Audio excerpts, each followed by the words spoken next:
Welcome back to Askewed Reviews, and we have a viewer request today, and it is for the 1995 film Waterworld. Here is your trivia question for today. What is the name of the ship that the smokers live on and the deacon runs? The answer will be at the end of this episode. So our film starts off in the distant future, where the polar ice caps have all melted, and now the entire world is covered in water. We meet our main character, only known as the Mariner, who travels from place to place, salvaging stuff and selling it. Now, one day, the Mariner stumbles upon a floating city known as the Atoll. Now, here he hopes to buy and sell some goods. Unfortunately for him, some of the citizens have discovered that he is in fact a mutant and has gills growing behind his ears. Now, they treat him like an absolute freak and throw him in a prison and plan on executing him the very next day. Now, that very next day, this floating city ends up getting attacked by a bunch of pirates known as smokers, who are led by this man called the Deacon. So, the Deacon is actually here for a particular reason. He is in search of a young girl, who ends up being named Enola, who has a tattoo upon her back. This tattoo is apparently a map, or at least some way of deciphering a map, to find out the location of dry land.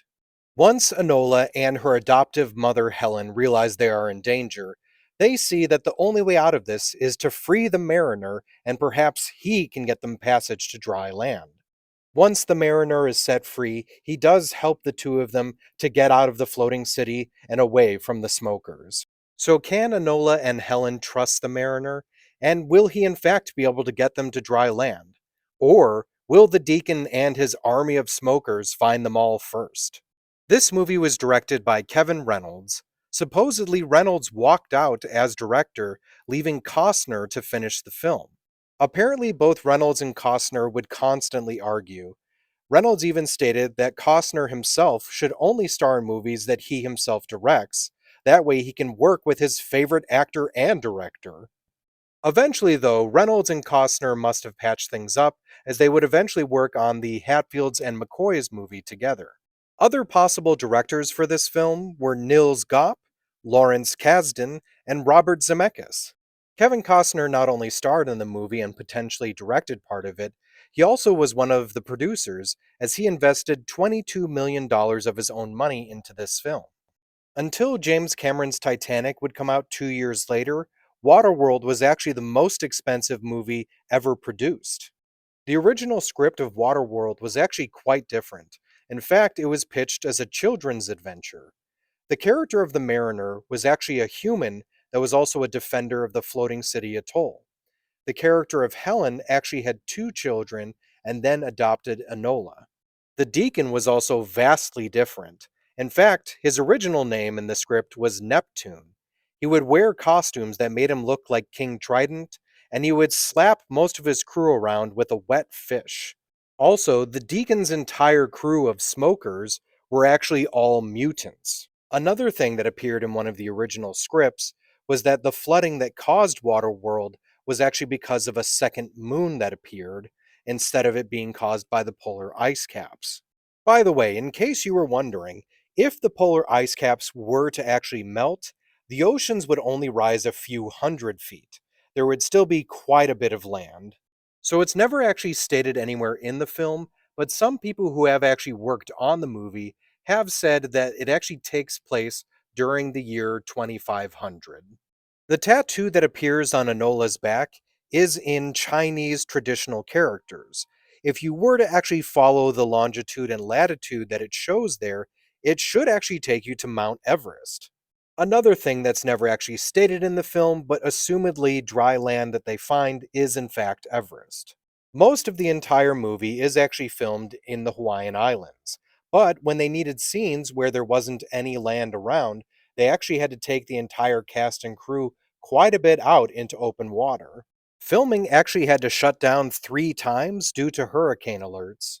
The floating city of Atoll was actually man-made and made for this film. It was about a fourth mile in circumference, so that would be about the size of a football stadium. It actually took construction workers over 3 months working practically 24/7 to make it. Also, they ended up using all of the available steel that was in the Hawaiian Islands. They even had to have more flown out from California. Kevin Costner actually did quite a few of his own stunts in this film, but he did still have a stunt double that at one point got washed out to sea. Costner actually sailed on the custom made trimaran for 3 weeks before filming started to get comfortable with the layout and the controls. Also, while filming in Hawaii, Costner ended up befriending a bottlenose dolphin that he named Noodle, and he ended up feeding it shrimps from catering. The underwater sunken city was actually done by using miniatures and superimposing sequences of Costner and Triplehorn actually performing in an underwater tank that was used for astronaut training. In case you were wondering, the language that the mariner uses towards the lime stealing drifter is Hindi. Dennis Hopper plays the character of the Deacon, and he does a great job in my opinion. But then again, if you give Hopper a character where he can just be crazy and let loose, he always does a good job. Now, other actors that were up for the role of the Deacon were Samuel L. Jackson, Gene Hackman, James Caan, Gary Oldman, Jack Nicholson, Gary Busey, Lawrence Fishburne, and John Malkovich. Jean Triplehorn, who played Helen, also did a great job in my opinion, but apparently she couldn't go near swimming pools for months after making this film. I feel really bad for Tina Majorino in this movie. She played Enola, but she ended up getting the nickname of Jellyfish Candy by the crew, as she was actually stung 3 times by jellyfish during production. Now, Majorino was not the only actress up for the role of Enola. Apparently, Anna Paquin was also up for it. Did you by any chance recognize the pilot from this movie? Well, the pilot was played by Jack Black. In 2021, there was actually talks of doing a Waterworld TV series that would be directed by Dan Trachtenberg. So when it comes to the film Waterworld, I do enjoy this movie. It's definitely not a great movie, but it is still entertaining. It ended up getting a lot of hate when it first came out, but it is fun to watch. There are some points in there that are a little boring or a little confusing or just doesn't make sense at all, but I think I like this one enough to give it a 3 out of 5. Now, if you can't get enough of Waterworld, you definitely do have some options.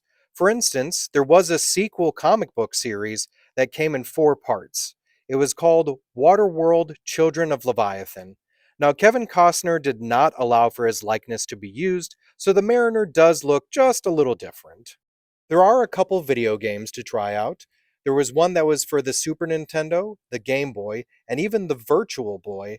And actually, Waterworld was the only movie tie in video game that the Virtual Boy ever had.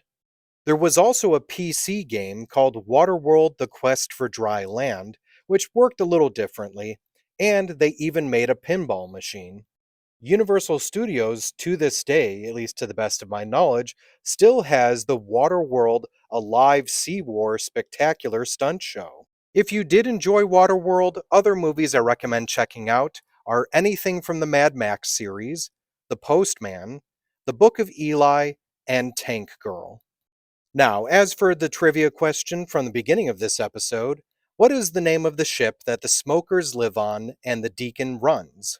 So in the movie, they call it the D's, but in actuality, as we see at the end of the movie, it's the Exxon Valdez, which is the famous ship that had an oil spill in 1989.